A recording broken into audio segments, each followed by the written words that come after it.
Yo, what is up guys? So today I'm going to Eric Leclerc's house because Wes Barker and Ramsay are going there as well. So we're gonna have lots of fun, a couple of drinks, and I'm probably gonna ask them their worst stage experience or their worst performance experience. So it's gonna be really funny. I know Leclerc has got lots of stories to tell you guys. And what a beautiful day. You don't understand. Here in Canada, today it's like this year's most beautiful day. So stay tuned for funny stories and it's gonna be super cool. I'm taking you guys with me. Here we go. All right.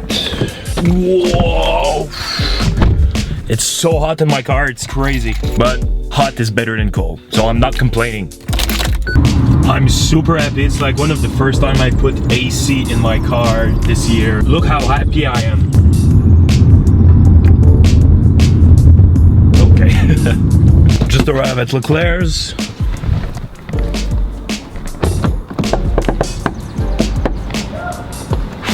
What's up? What's up, man? What's up, dude? Nice to see you, buddy. So later, I'm gonna ask you the worst stories for a show that you have. Like the worst magician story that you can tell me. Yeah. I'm gonna ask you Wes, and it's gonna be super fun. Yeah, that's a good idea. Right? Okay, so explain, what's this, bro? This is my list of stories. Every crazy story that's happening in my life. It's right written in here. It's a little personal. I'll pick a good one for you. Yeah? Yeah, I'll pick a good one. Where are you gonna sit, Alex? You wanna squeeze in? Oh, you're rolling. Yeah, I did. It's rolling! I think you remember that Waldo in a video that you did. I think. Waldo? Is this a French video? Yeah, so on va le faire en français maintenant. Alright, what's up guys? Alex Boyer here, and today I wanted to ask my mentors and my bros some crazy stories about what happened on stage and the performances and stuff. And yeah, I think it's gonna be really funny. And yeah, so let's hear their story. I got a couple of them. 2008. I had 3 really weird show venues, okay? In 2008, I performed in jail. I performed at a funeral and a dog's birthday party. Wow. Yeah, okay, it's crazy. A dog's birthday party. The dogs were sitting there in a dog store watching me, and I had to use Cha-Cha for magic, and I put like, her owner gave me like some rub, some peanut, looked like peanut butter, that the dog would totally lick. So in every trick, I just put it on the prop, and the dog would, and that was the justification for the prop to work. 2008, I went to Delhi in India. They had a magic festival. So there's 3,000 people outdoors, open air, okay? So I do my show, it works perfectly. Then I go in the crowd and I'm just like watching the other super cheesy magicians doing like, you know, making like whatever. And one of them, you know, Umbrella Productions is a thing in magic. Yeah. But it started, he goes on stage, there's kids everywhere. It starts pouring on the people and he's making umbrellas appear. So the kids all rush on the stage, grab the umbrella, go back to the crowd, and he thinks, imagine in a kid's mind, it's raining, you're watching this magician, the only time of your life, and he's making umbrellas appear, the kid's like, ah! And there's just umbrellas everywhere, and the kids are just running up, taking the umbrellas. That's a miracle. So then I did my second show, because they all had umbrellas, started urinating on all the kids, because they had umbrellas, so they could like cover it. It was a great So your usual show? Yeah. That's how I end all the shows, urinating on kids. Try it. That was a great story. You remember when you were doing a video and I was putting dildos everywhere and you managed to edit that video with no dildos? Yeah. That was amazing. Alright, so second story. Go ahead, Wes. Your turn. Okay. This one, Eric said about the venues, weird venues. I think for me, one of them sticks out is shooting a show in Edmonton or maybe Calgary. I don't know. Wherever the Great Eagle Casino is, look it up. They've redone it now, it's beautiful, but when I did it, it was the worst venue I've ever done. I go there and I'm performing on the stage that's 9 feet off the ground, and that's a weird height. Like that's more than the ceiling that you can't see. 9 feet off the ground. Beneath the stage where I'm standing, beneath me is an active bar.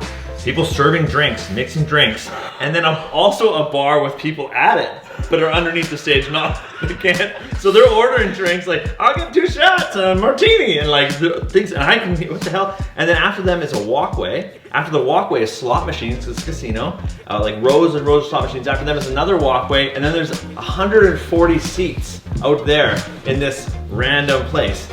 Probably 60 feet from where I am. So at this point, and I'm 9 feet off the stage, so I'm doing my show, and it was kind of awkward because I use a lot of people in my show, so I'm pointing and like, hey, sir with the glasses and the hat, can you come on stage? And you have to come run around the bar, run through the kitchen, and to get on stage was through the kitchen, up the back, through the green room, and then onto stage. It took me a full minute if you knew you were going.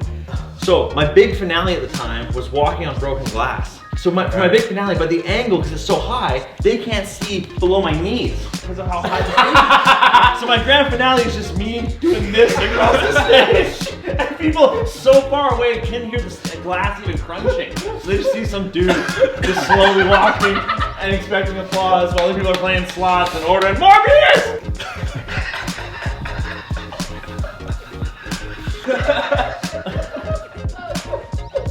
That's a Great story. That's a good story, man. Yeah, really good. You should have really started with me. Chris, you can just tell us, you know, one time when your little puzzles went wrong. You know? One time you couldn't solve a puzzle. Actually, my latest video, you can check that out. Links down below. Links down below. Yeah, I don't know. For me, I think one of the worst, I can't say worst venues, but worst experiences was I did it like a stand-up show for probably about 70 people. It's a corporate event, small company. And my grand finale, I had this box. And in this box, I was supposed to have a lottery ticket that predicted the numbers that they were gonna say, right? So this big elaborate thing where I'd throw out, you know, a piece of paper, ask them to name any number, talk about the lottery for 10 minutes to burn time, and get all the numbers, give the box away, take the lid, and then I say, you know, tell everybody what's inside that box. And she goes, nothing. Oh, you forgot to put it in. And I go, oh shit.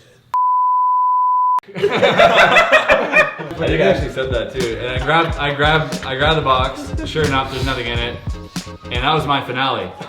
That was my ending trick. So I kind of just went, yeah, I must have left it at home. Wah, wah. So that's how you started puzzles. And then I got a puzzle business.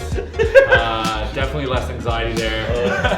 But no, I followed it up with a trick which bombed, and then just collected my check and then snuck out the back door. Nice. I love how magicians can do that, like actually get away with it and still get paid. Yeah. Like, if a plumber came over and the sink was still leaking, you just snuck out with the check, like that wouldn't work. Yeah. But we can totally be like, showbiz, baby. And, like, But even if like, you know, like even if like any other trade, like a juggler messing up. Let's say a juggler messes up every 20 seconds, and the person's like, well, he's not good. You're not worth this. Yeah. But because we have the like comedy thing, you're like, I guess not. And we did other tricks in the show. Yeah. You know, if a singer is like horrible and misses every note, every that's key, showbiz, baby. Give me my money. What about you, Alex? Any horror stories on stage? Just some weird stuff. Like I needed a thumb tip once for one of my trick, and I did like a bill in lemon, and I needed to take the bill from the lemon and switch it in the thumb tip, but the thumb tip fall on the ground, and I kicked my thumb tip in the crowd, and I was like, oh, and just a random guy like had a thumb tip on it, like, was like, do I have this thumb or what's happening? So yeah, that's pretty horrible. I thought you were gonna say you reached into the lemon, put the thumb tip, and then took out and it was like shining red, shining red light. You're just like, ah! So there you go, guys. That was the horrible stories that happened to us. Hope you liked that, and if you did, please tell me in the comment below like which one was your favorite. And yeah, if you liked it, don't do that. No? No, We already know. Don't do that. You don't need to do that. Which one was your least favorite? Do that. Let's end this video by saying, it's really, I'm gonna say, guys, do you mind if I say it? Don't forget, make sure to, Do let me do it, Alice, let me do it. Give me that here.